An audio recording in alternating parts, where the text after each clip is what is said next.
got these at a thrift store for like 10 bucks.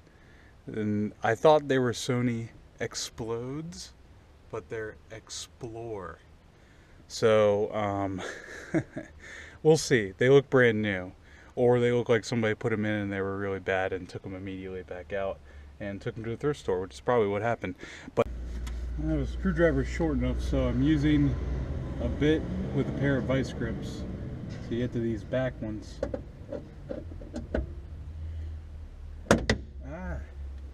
Hang on, let me tighten it up. Just use this to get it started, and then should be able to turn it by hand.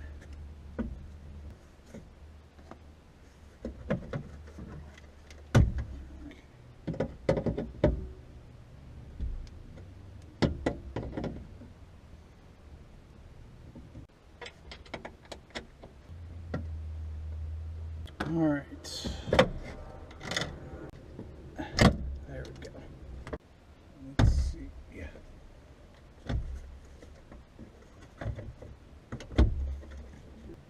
I don't need that. That doesn't fit anyway, so.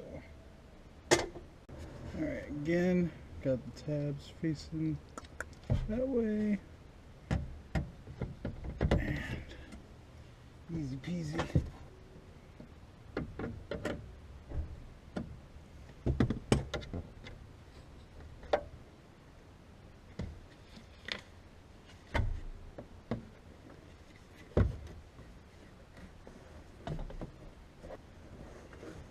Seatbelts in.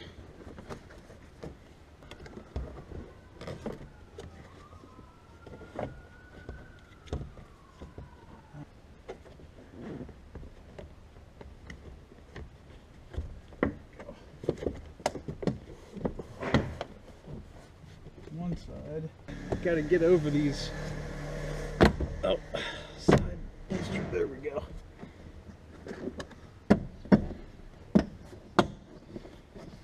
Something's not quite lining up there. Oh, there we go.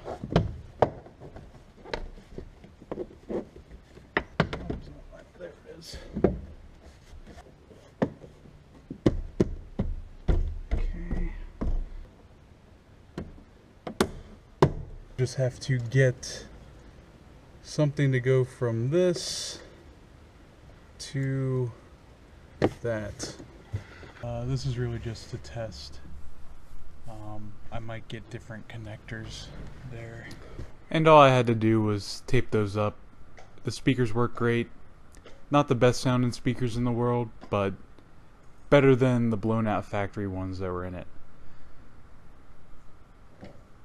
So next I'm just going to take this rocker cover off and replace all the seals and gaskets. Whole gasket kit was about $8 on Rock Auto. And while I'm doing that, I'm going to go ahead and paint the rocker cover as well. So that's what we're going to do next here.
Now while I'm waiting on that rocker cover to dry, I decided to go ahead and do some other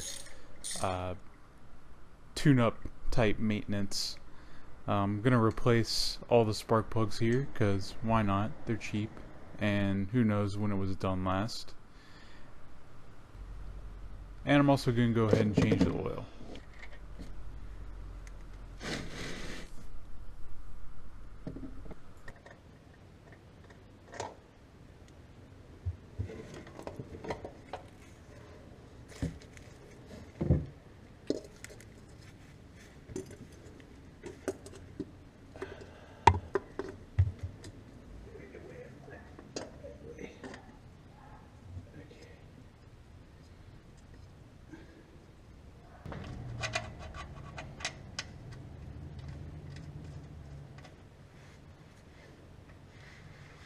Now these rubber O-rings that go around the spark plug tubes have to be pressed in and seated inside the rocker cover here.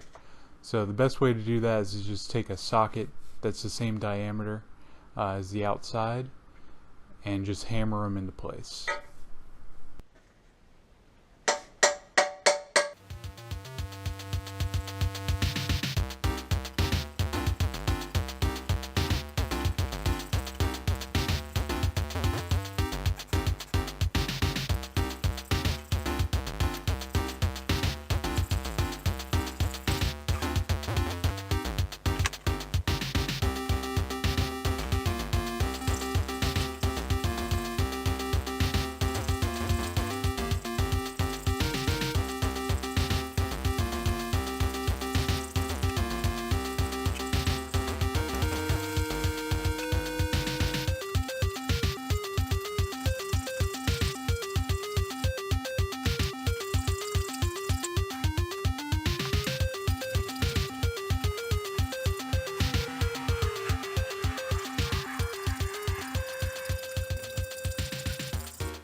Now I'm also replacing the spark plug wires because I did have a misfire on one of the cylinders, and when I went around and pushed on all these spark plug wires where they go into the rocker cover here, it went away. So decided it would be a good idea to go ahead and replace those wires, and sure enough it was, because I never had a misfire again.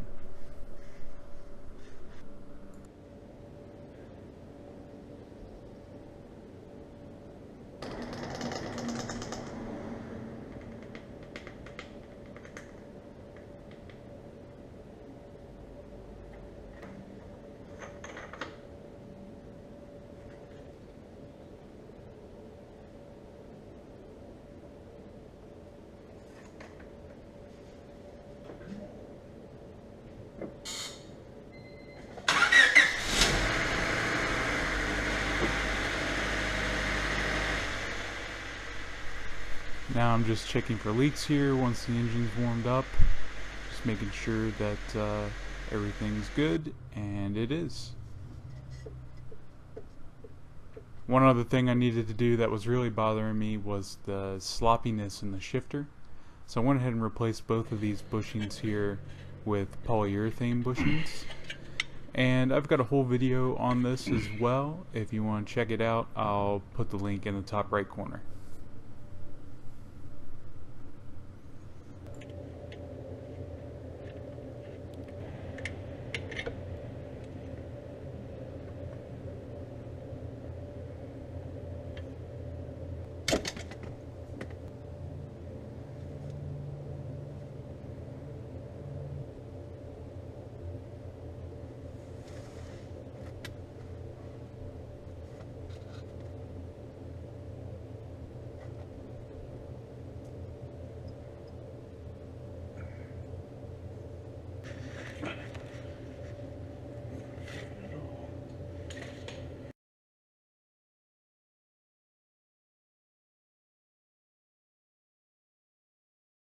Found one.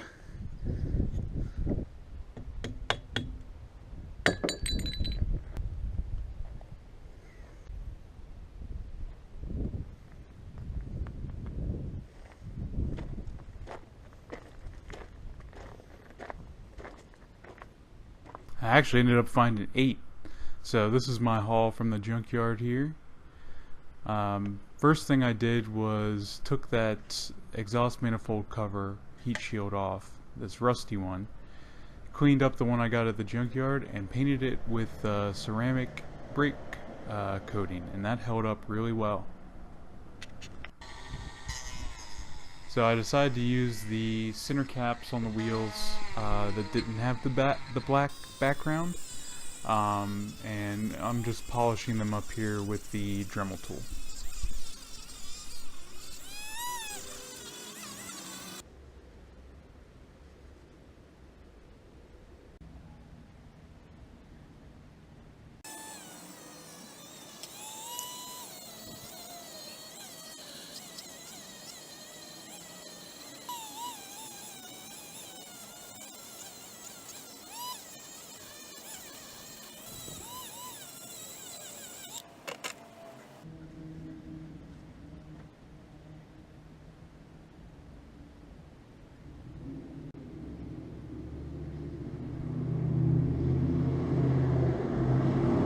And while I have the wheels off to paint those, because I'm just not a fan of hubcaps, I'm going to go ahead and paint the brake calipers as well.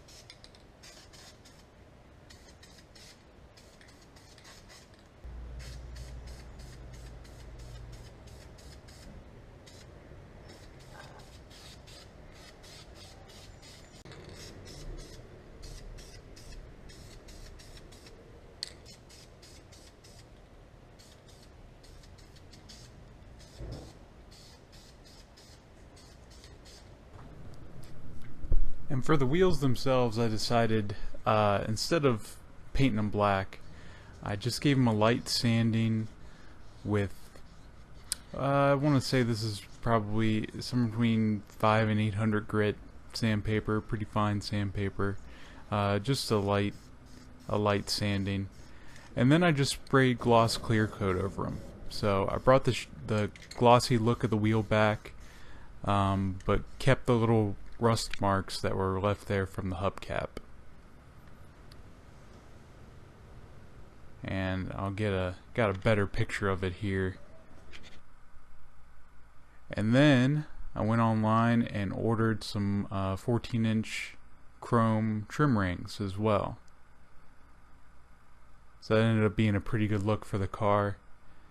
And if you're wondering about the roof rack and the cargo box on top, well, stay tuned for the next one.